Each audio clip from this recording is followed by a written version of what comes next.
मोदी की लड़ाई नीतीश से नहीं, कांग्रेस से है और कांग्रेस ने अपने हार की खींच दी लाइन।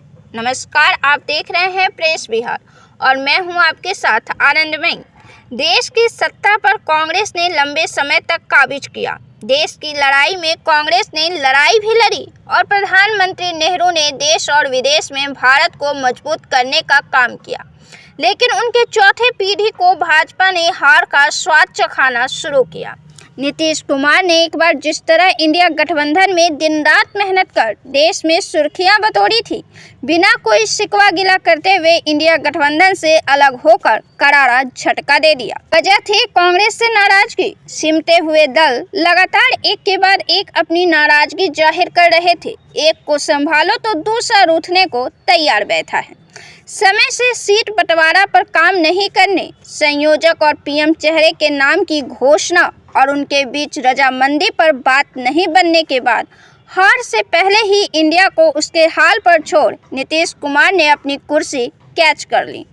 सूत्रधार के काम छोड़ने पर इसकी जीत की उम्मीद अब नगण्य बात हो गई है। यह काम ही तराजू पर मेढक तौलने जैसा था, लेकिन इसके बावजूद नीतीश कुमार की छवि और व्यक्तित्व को देखते हुए उम्मीद थोड़ी बहुत जगी हुई थी। देश की बड़ी पार्टी कांग्रेस को उत्तर भारत के हिंदू पट्टी जैसे राज्य में करारी हार का सामना करना पड़ता है। लेकिन इससे भी महत्वपूर्ण बात यह है कि ये हिंदू पट्टी वाले ये राज्य देश के लोकसभा सीटों में निर्णायक भूमिका निभाते हैं, जिनमें बिहार, यूपी, बंगाल, मध्य प्रदेश, झारखंड, महाराष्ट्र शामिल है।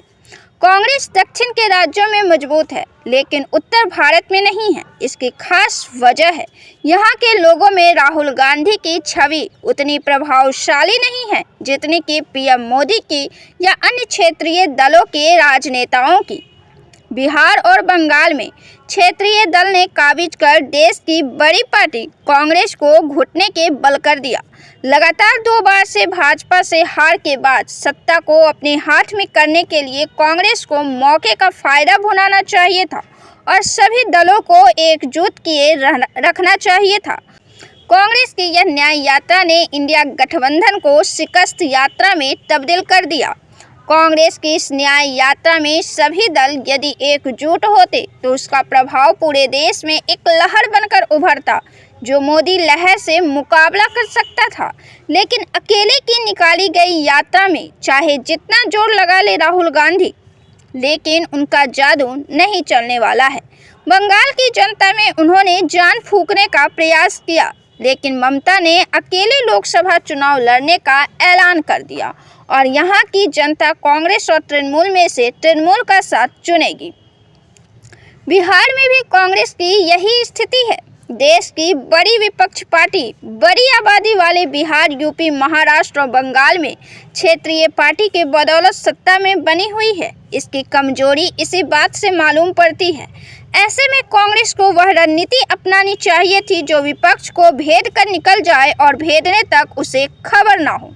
लेकिन ऐसा करने में कामयाब हो गई भाजपा पार्टी। 14 जनवरी को मकर संक्रांति के दिन राहुल की न्याय यात्रा शुरू हुई और इसके एक सप्ताह होते होते पूरा देश राम की भक्ति में डूब गया।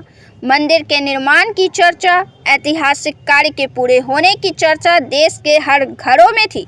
राजनीतिक यात्रा तो होती ही रहती है, लेकिन सालों पुराने इस सफलता पर पूरा देश एकाग्र था।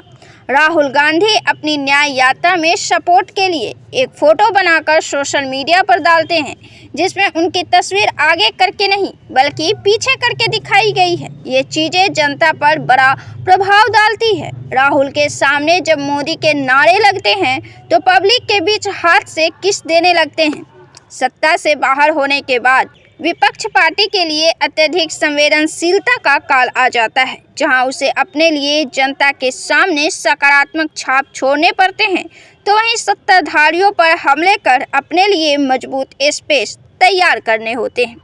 लेकिन ऐसे समय में जब पूरा देश मंदिर के शोर में था, ऐसे में कांग्रेस के अकेले निकाली गई यात्रा जनता पर प्रभावशाली प्रभाव डालने में असफल रही और ऐसे संवेदनशील समय में भाजपा की बढ़ती प्रबलता और कांग्रेस गठबंधन की देरी ने पूरा गेम ही बदल डाला।